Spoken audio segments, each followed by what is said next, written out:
In this video, I'm coaching 3 traders with different trading psychology challenges to help them to get to the root cause of the issue and create a practical action plan to overcome them in less than 20 minutes per trader.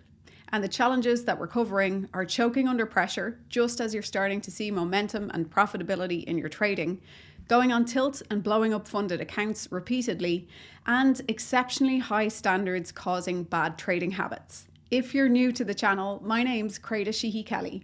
I'm a high-performance psychologist chartered in Ireland, and I specialise in working with traders and online entrepreneurs. I've been coaching high performers since 2007 to help them master their mindset for peak performance and a richer life. If you've been struggling with your trading psychology, revenge trading, FOMO, going on tilt, removing your stop loss, jumping out of trades too soon, hesitating to take trades, the list goes on. You might be feeling that it could take months or even years to overcome the issue. And I'm here to tell you and to show you that it doesn't have to. Breaking any destructive habit in your trading is a 3-step process. Step 1 is figuring out the root cause as to why the issue is happening in the first place. And this is usually the hardest step. Step 2 is creating a mental training routine to resolve the issue. And step 3 is actually putting that routine into practice. The truth is, when you know the right questions to ask and the right frameworks to apply, solving the problem can happen in a very short space of time. And in this video, you'll see proof of this in real time, as each trader walks away with a clear and practical action plan to overcome the issue and to achieve pro-level discipline and consistency in their trading. These coaching clips are taken from the group live Q&A webinars, which are a bonus feature of my signature Go Deep to Level Up Your Trading program. And all clips are published with full permission from the traders involved. And if you're interested in learning how to put a permanent end to destructive habits in your trading and to conquer discipline and consistency, check out my free Trading Psychology Masterclass. In this free training, I cover 3 of the most common mindset mistakes that traders make that keep them in a cycle of losing money and giving back profits to the market. I even include 2 free bonuses to help you apply this training to your own trading for maximum results. So I'll drop a link to register for that masterclass in the description box below and also in the pinned comments. Right, let's get into the coaching. First up is Ryan. He was struggling with choking under pressure and self-sabotage. He found that he kept making progress with his trading and his profitability, only to experience a big loss or setback just as he felt like things were getting on track. And he wanted to understand why this frustrating pattern kept repeating in his trading and what to do to permanently overcome it. Rather than me just reading this question, I'm going to see if Ryan wants to come on camera and talk us through it. So talk us through your scenario, your question for today, and we'll try and get as far as we can with answering it. Yeah, thank you. So one of the things I got stumped on exercise 3-3, and the reason being is that I've seen a pattern like this my entire life, and that is like, let me give you a good example, right? Let's use school and test taking. Study and know the material, feel really confident about the material. I feel like I did my due diligence and I'm ready to take a test. And then when I take the test, I completely, I either bomb it or I do well up until the end. And then I end up failing the last minute. And I've had it happen repetitiously throughout my entire life. And so exercise 3-3 got me into thinking, okay, what is it subconsciously that is causing it? And it's like last month I was doing really, really well with trading, and then I completely undid all of that this month, where I was making massive progress, and it seems like I get to the 11th hour and then boom, I collapse and just completely crumble. So I'm trying to figure out what the cause is of that, and that's what I've struggled with, because logically it doesn't make sense. Like, for example, like if I'm making progress trading, like, and let's say the fear of failure is the issue, right? Let's say that's the issue. If I fear failure, why would I cause myself to fail subconsciously if that's what I'm fearing? And so I'm having a really hard time understanding the logic of that. Does that make sense? So I'm really stuck on how I can progress through that and attack it and overcome it. That was a really helpful summary. So I think I actually can give me hopefully some clarity here. Um, so one thing is actually the pressure. So yes, your subconscious might be part of this, but also pressure might be. So I'm sure you've heard of like choking in sports. So performance under pressure, people who are really accomplished, especially golfers. There's plenty of golfers that do great up until the last day of the tournament, and then they just absolutely blow it on the last day. So it's an actual psychological phenomenon that is really prevalent in high performance. So that was actually one of the things that I did research on in my master's year in sports psychology, was this idea of like choking under pressure. And that has a lot to do with the pressure side of things, more like not necessarily self-sabotage. We'll look at that piece as well, just to make sure, see what's going on. But even just pressure in itself can cause you to actually, to a skill that you have that you're totally comfortable with, you've been doing it well, and then you break down it under pressure. So it's like you start overthinking it, like your cognition actually changes, your decision making changes, and suddenly your performance just drops catastrophically. But the actual issue is the level of pressure. So and that's psychological, that's your perception of pressure. And what I would also say might be happening here, like I would definitely strongly look into that as being a part of this picture, because sometimes people feel a lot of pressure when they're ahead. It's not necessarily when you're behind, because there's not a lot to lose if you're behind. So the underdogs in a football match have nothing to lose. No one expects them to win. So they win, brilliant. Everybody's, what a great story. They lose, oh, you're expected to lose anyway. What of it? There's actually less pressure on being the underdog. When you're someone who has been successful, there's a lot further to fall. So the pressure increases at every juncture as you like progress. So you have a winning day, a winning week, a winning 2 weeks, that pressure is increasing because there's further to fall. So if you, and I'm not going to go deep into the personal stuff, but I'm just going to mention this because I think it's relevant. So if you've had an event in your life where there's been a massive shock, where the rug came out from under you and you were high and then suddenly you're on your ass, that shock can like literally sit in your system. So the thing that you would be avoiding is it's not that you're causing yourself to fail and you're afraid of failing. It's you're trying to protect yourself from the shock of the crash. So it's again, we're talking about this theme of you do it on your terms. I control it. If I F up, then there's no shock in that. It's like, I've done it. Nobody's kind of blindsiding me and suddenly my world is crashing. Whereas if you're doing well and then something happens and you just suddenly lose all of that, the actual shock is traumatic. So sometimes we get shock stuck in our system. Like there's people that work in a holistic way about literally releasing shock from our, I don't know, I'm not an expert in this, but like myofascial, like we store shock in our body. And then that can impact how we approach future situations where is the potential for being shocked again. You might see that, like another example would be in a relationship. Someone's with the love of their life, out of the blue they're broken up with, and then in all of the rest of the relationships they're nearly sabotaging them so that it'll end on their terms as opposed to somebody else, or because of something they've done, as opposed to someone blindsiding them again.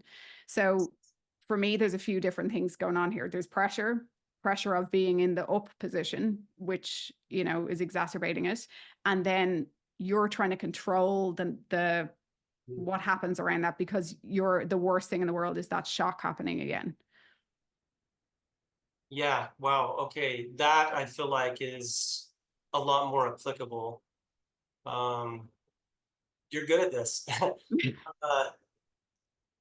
the reason why I think you nailed that is that my wife comes in sometimes while I'm trading and she's like, you look like you're in a pressure cooker sometimes.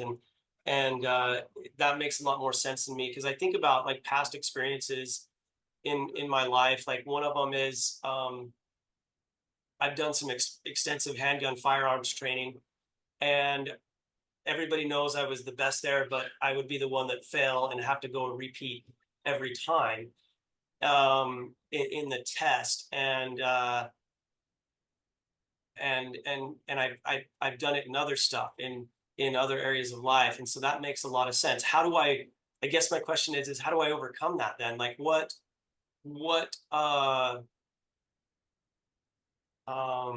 techniques can I utilize to overcome those pressure situations? What did you teach or share with your athletes that you work with in those scenarios or situations? So I would say in terms of practical solutions here, you're looking at three different routes, and there'd be different techniques within each of those routes. So the Okay. first one is that you're trying to reduce the amount of pressure. So if have you got, did you do module 5? Sorry, I lose track with where people are at in the course. Yeah, so I've gotten stuck on this 3.3, and I've really, I guess I usually don't overanalyze. I'm not somebody that overanalyzes, but like this one just jumping deep into this stuff causes you to really self-reflect and try to figure things out. And so I didn't really want to move ahead until I figured this out. And so I've just been stumped a little bit there. So that's So where I'm at 3.3. that's really helpful. So normally I would never suggest it to someone because I'm really like, oh, do it in order. But because this is so relevant to where you're stuck, I would say actually park that, start module 5, because module 5 is the explanation to this. It talks about, I'll just give you the really quick synopsis. So when we're under pressure, if we feel cognitive pressure, so like our mind is interpreting pressure, our mind is worried, that's cognitive anxiety. And then our body is also stressed, or maybe we're sweating, we're breathing more rapidly, like our body is physically in a state of stress. When you combine those two things with pressure, it wrecks your performance. If you can pull one of them down, even so, either calm your mind down and still have a high level of physical anxiety or stress in your body, you can preserve your performance. Or if you pull down so you relax your body, but your mind is still anxious, you can still preserve performance. So, and then the other factor in that, which is all explained in module 5 in great detail, is you can also choose to boost your confidence, and that acts as a buffer to this kind of effect happening. So my first kind of point of action would be to look at ways that in the moment you can either just pull down your physical level of activation stress or your mental stress. So a physical one would be progressive muscle relaxation. So again, that's in module 5. A mental one might be doing deep breathing and, meditation for 2 minutes to just kind of pull yourself down. It could be listening to calming music. So you would actually find the techniques that work for you, but the principle is you're either trying to pull down your mental anxiety or your physical, and that should hopefully be enough to pull you back from that tipping point where the pressure causes you to choke, as they would say. Then and that's a horrible way of putting it. I'm not saying you're choking under pressure, but just if you wanted to look that up online, you'd actually see a ton of information about it, which is why I'm using that terminology. No, it's good. Then the next piece is to boost your confidence. So there's a confidence visualization in general, which is like boosts kind of core level confidence in I think that's module 5 as well. But also using like self-talk, affirmations, visualization, they're all tools that can enhance confidence as well. So actually my master's research was on using self-talk cues with golfers who, putting them under pressure. So we actually created conditions of pressure to try and dial that up. And then we gave them self-talk cues to help them to preserve performance. We got specific into what type of cues they were using. Did they break the skill down into component parts or keep it holistic? So basically you don't want to start overanalyzing everything you're doing. You want to try and keep it at a global level of flow and automation. So, but an example of that at play in trading could be that you start feeling this pressure and you start talking out loud to yourself like you're a coach, your own coach. You have this, that you can do this. You have years of experience doing this. All you have to do is stay calm and focused. We're relaxing our body. So choose even whether you're saying you or I or we or however you want. But I actually think that would be a really useful thing to do. So you're getting the benefits of positive self-talk, but you're also keeping yourself centered in the moment, and you're being that motivational, positive support for yourself, which can reduce pressure. So I try that as a first thing, and plus the additional techniques that are in module 5 anyway. Okay. And then the last one, which is a bit more deep, and I'm throwing this out because I trust my gut instinct when I'm working with people. So I'm just going to throw it out there and you can take or leave it, but would be to deal with the shock. So not necessarily the situation that occurred. I'm sure you've analyzed that and maybe talked about it or whatever, but the actual shock that might be stuck in your system, find a way of releasing that from that point in time. I'm just gonna, like, most of the times when that comes to me, I trust it and it is really relevant to someone. Without going into the personal details, does that make sense that there might be some level of physical shock still stuck in your body? You're 100% spot on the entire analysis that you've done with me. The shock is very interesting because, like, I grew up playing sports, and I have never felt that like I have with trading. Um, and one of my questions, I guess, to you as a follow-up question in dealing with the shock is, would that be like something like a dopamine release? Like, does that, or no? Not so the way I'm talking about it, and I don't even know, like, I'm pulling on also personal experience of doing a lot of alternative therapy and stuff. So I'm not categorically saying this in my professional hat. I'm just throwing out what might be useful. Yeah. And also what I've seen in doing visualizations with people. So often, I'm trying to think of things that have like released shock for me. Probably a lot of alternative holistic things. I'm not sure if everyone's into that. So I'll speak about the more kind of mainstream stuff first. A lot of times when I'm doing a guided visualization with someone, so in a one-to-one session, we can actually go back to the point in time, and this isn't from a therapy perspective, this is purely to support their trading. We go back to that point in time and we're able to, in one session, like in one guided visualization, kind of reshape the what happened so that the person can release themselves from it. It's very hard to explain that without someone like viscerally going through it.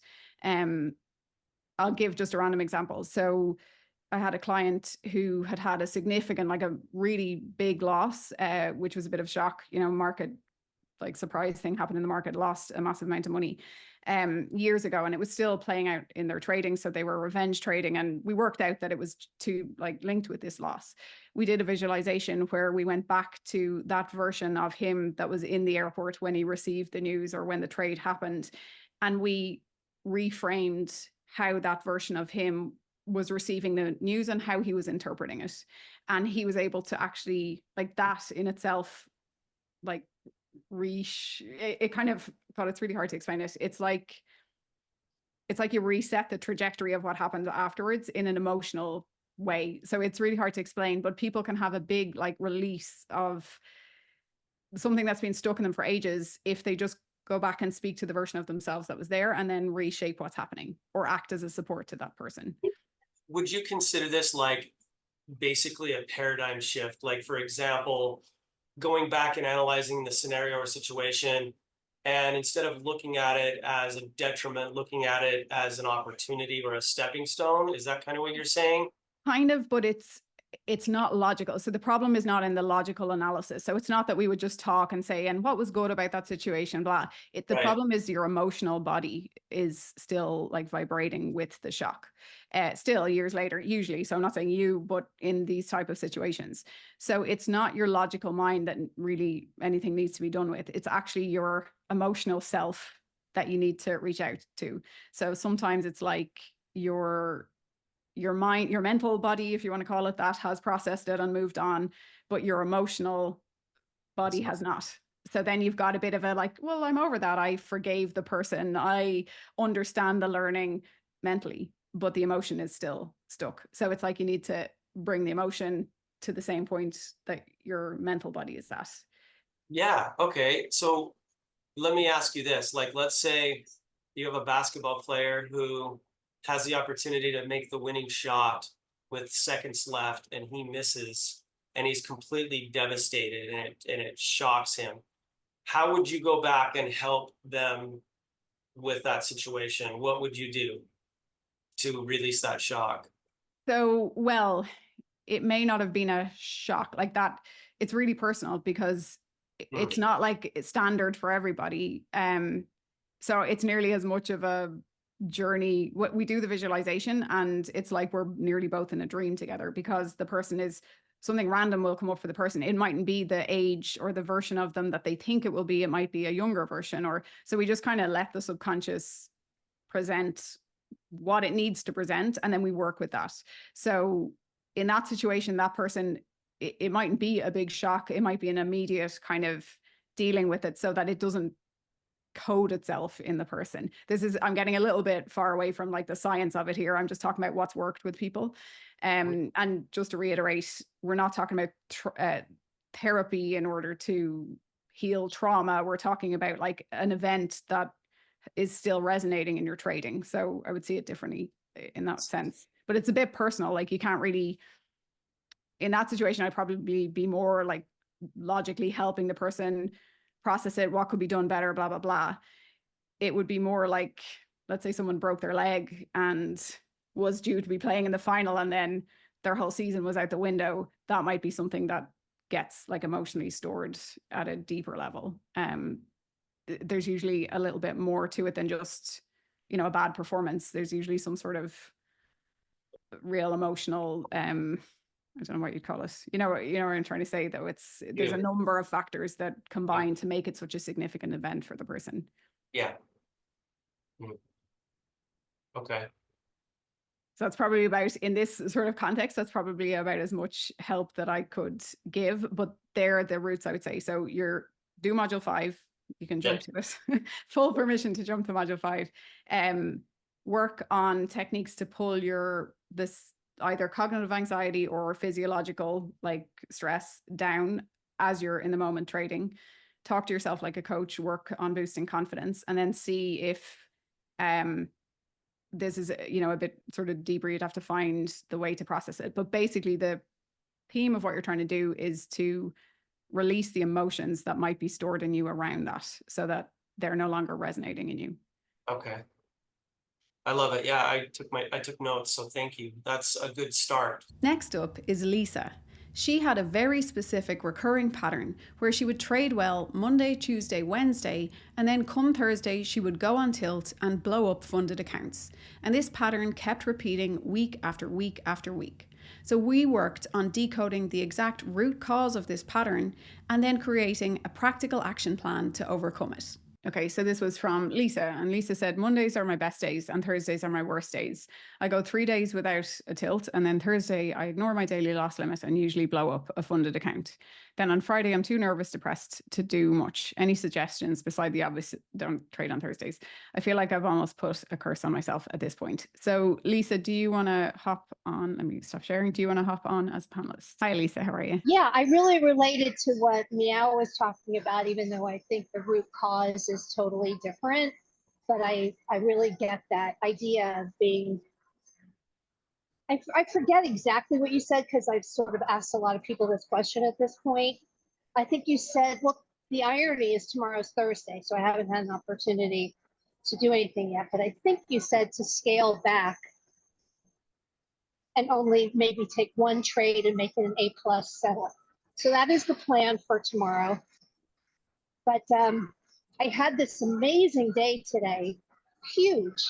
And then I took a very tiny loss, under $100.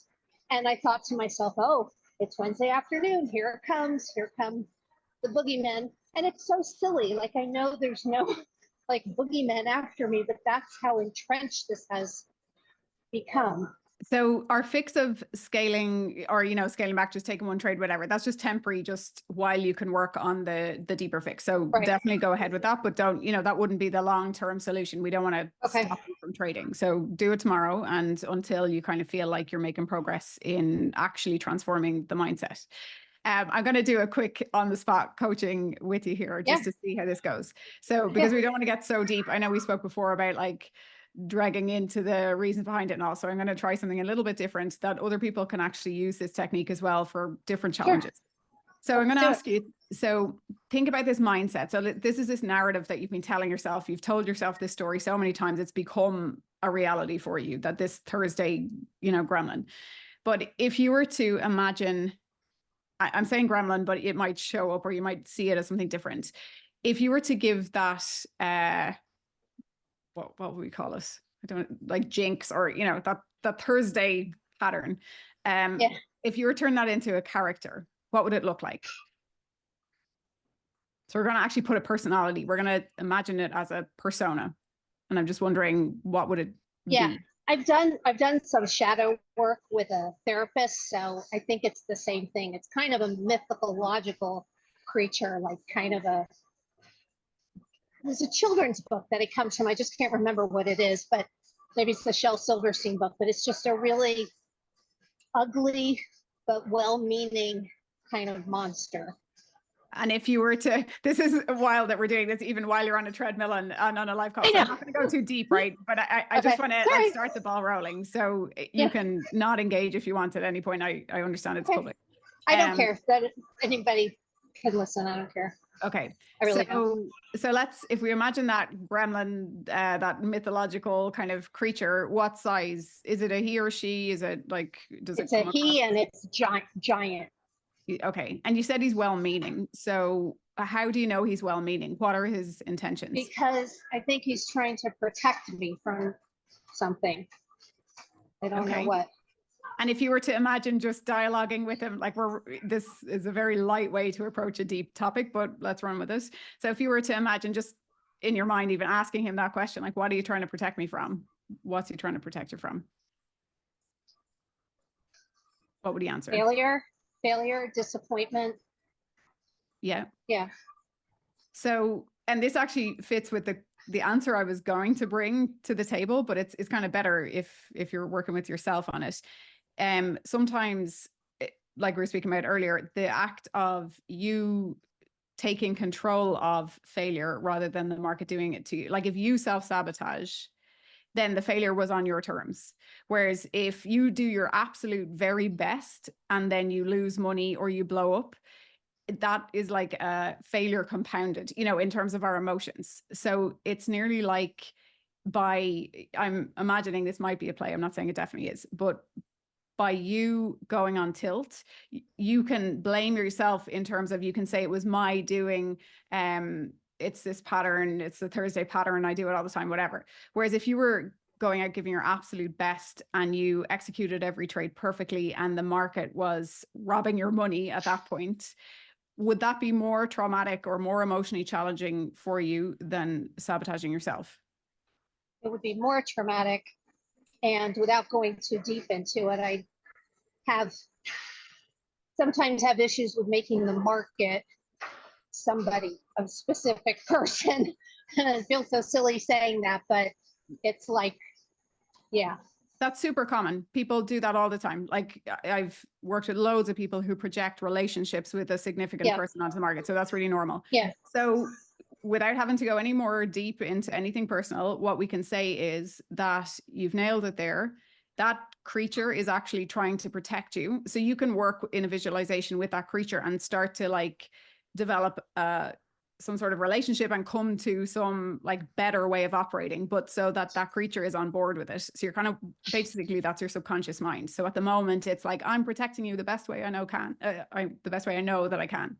And logical you is saying, this isn't working, like I want to make money. So you've got to bring that part of you on board and you have to kind of find a level of agreement. However, I would say that you've nailed it. That part of you is genuinely trying to protect you because there's a bigger emotional risk of doing everything perfectly as you see it. And then the market, whoever that's, the persona of, like having some power over you or robbing you of success or whatever that thing is. So I would say that the thing that you want to do is the best thing that you could do in that situation is actually probably to do a visualization or even write it. Like if you don't want to do it in a visualization, you could do it just writing the question and answer on a page, dialogue with that part of you and see what you can do together as a team to actually find a better way to deal with that. Does that, like, obviously this isn't a one-to-one coaching session. We'd go a lot more in depth and a lot more detail, but does that route make sense? Yeah.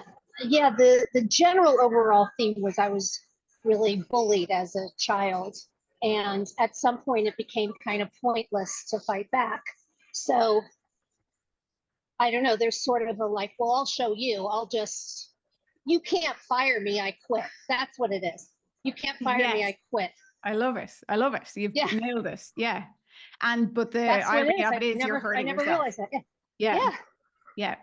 And So there's a few things. So one, I would definitely dial up the affirmations about the market being maybe not even neutral, but the market being supportive, like the market wanting you to succeed, build a different persona for the market. Currently, it's the persona of someone. You can actually shift that. So we had Ed, who was in the other community, like on the previous version of the course, but actually he's going to come into this community. We were working on that with him, and he was telling me like how he views the market as mother market. He's actually created it into this like really benevolent, supportive, like nurturing Oh, I figure. love that. And so it was really I news love to me, that. because I always say, oh, make it neutral, but actually I hadn't thought about making it positive, and it really works for him. And I love the idea. So I would say that you want to actually intentionally create a new persona for the market now that you understand what's happening, and then work with that gremlin to sort that out. So that you can kind of say, And in the meantime, just take it really easy on Thursdays and Fridays. Just really, just scale it back, because you don't want to. Yeah, I just wanted to add that monkey thing was like a game changer. My monkey told me that when I lose, he wants to get angry for a minute. And I wasn't letting him get angry. I was taking it out of the market. And I'm sort of embarrassed to say this, but I actually have never done this in my life before. My partner was out of the house. I threw some glasses and dishes outside, and I felt like a crazy person, but that's what my monkey wanted to do. And so that was, I think, along this road, it was huge. I just want to thank you for that. That's super powerful. Like, that's exactly like, that's really working with it, not trying to shove the monkey in a cage. You're like, what do you need? Let's give it to you. What do you need? Let it out. It took a while. It took a while. The monkey was like, because I read your whole thing, like maybe we'll go surfing. And the monkey was like, I'm fucking pissed. Excuse my language. Yeah, I'm really angry. I'm really angry, and I need to do something about it. Yeah.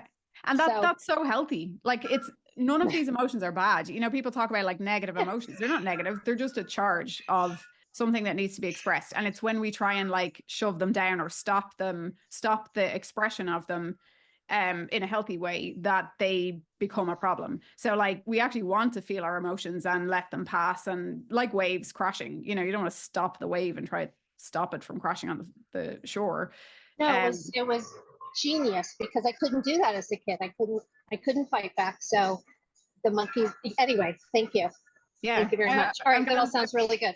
Be interested to hear how you get on with it. So let us know in the wins. But yeah, for sure, just keep it like, don't put any more pressure on yourself on Thursdays and Fridays than you need to while you're working through that. So interesting. Thank you. Last up is Hidayli.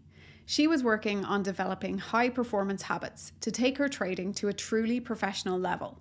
But in doing an audit of her current habits, she realized that she couldn't think of a single positive habit that she had related to her trading.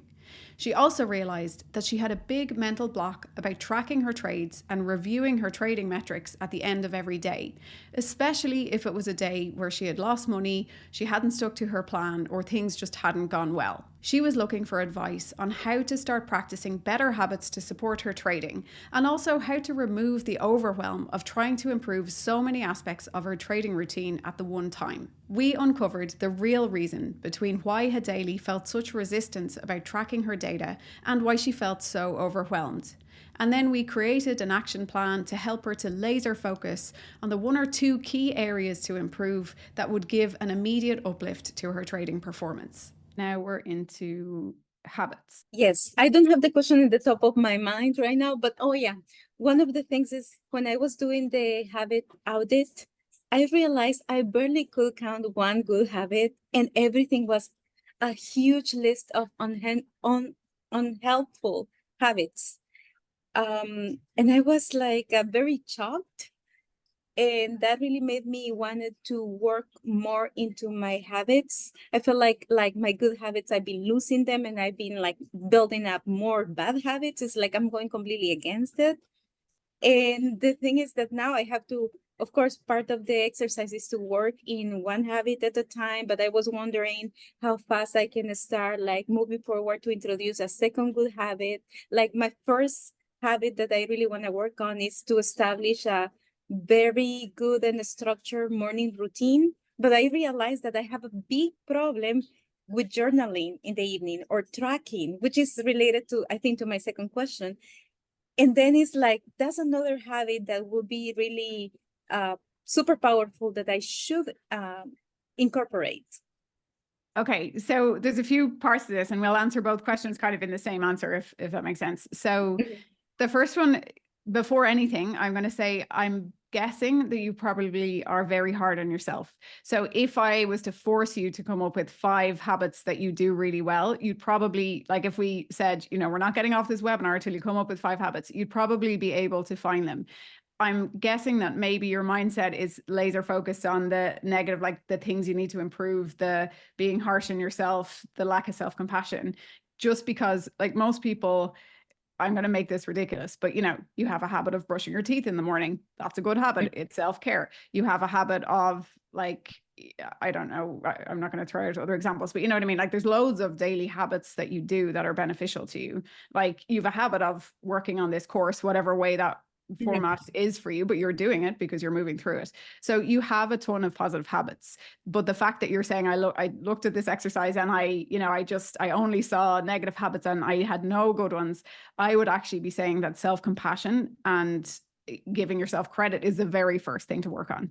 Before you even worry about habits, I would say that that is key, because if that's missing, what you can spiral into then is heaping more and more and more pressure on yourself. And that's actually detrimental to performance anyway. But we always want to look for the fix or the solution or addressing the problem that's going to give you the biggest return on your efforts straight away. So if we're saying the habit of a good morning routine versus the habit of self-compassion, I would actually be prioritizing self-compassion at the moment. But then if we were talking about, so in terms of the other part of the question of, you know, how long do you work on one habit before that you introduce the next one?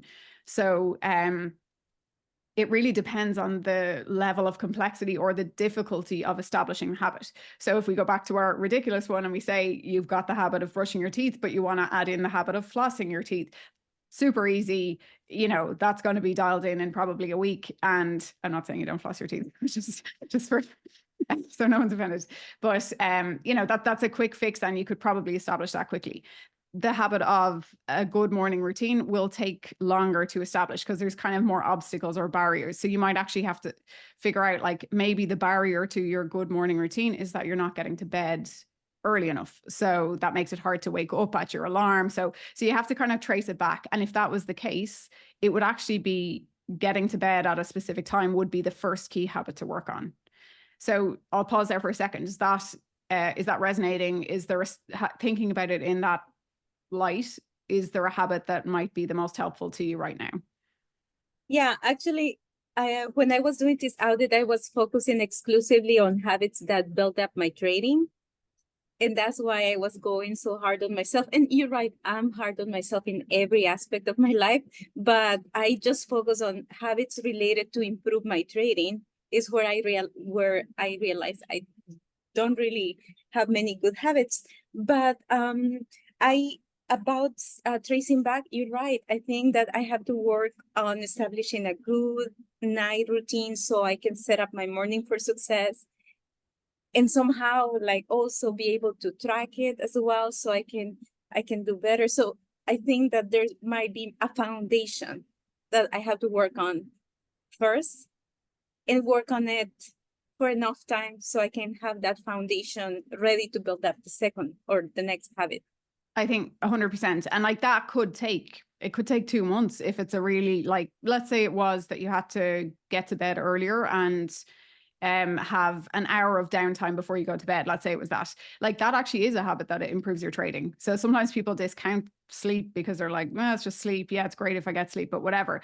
Let me focus on the decision tree or there's something else related to trading. Actually, these foundational things are literally at the basis of performance. It's harder to be confident. It's harder to be disciplined if you don't have a good night's sleep. So it sounds like maybe the night routine, and not even making it super complex. It might just be that it literally could be that I commit to being in bed by, I don't know, whatever, people are on different sides of the world, right? So, but let's say it's like 9:30, 9:30, so that I can get up like early so that I can do whatever. It's not a lack of willpower in that situation that would have you not executing the morning routine well. It would be a lack of energy and a lack of actual sleep. So sometimes we're really hard on ourselves because, you know, oh, I should be exercising and I should be tracking things this way and I should be doing that. But there's some like baseline factor that's just missing, that it's not down to being lazy or anything. It's just like lack of energy. So I think that if you could nail down a very simple, not even a full night routine, but like a very simple one action that would make the biggest difference overall at nighttime, start with that. And then maybe in like, let's say 3 weeks of that, you have that going well. Then you say, okay, is there another action at nighttime that would really make a difference to my trading, to my getting up, and then build that one in? Or maybe you're like, actually getting to bed at 9:30 has solved my night routine. I'm getting enough sleep. Now I'll work on the morning routine. So it's a little bit of an iterative process. You have to kind of pick just all you have to worry about is the very first important thing. Start working on that, see how it goes, and then see when you feel ready to add something else in. Okay. Yeah, that makes sense. And then you had, but the other piece around, so this was the next question, so I'm just going to address that now.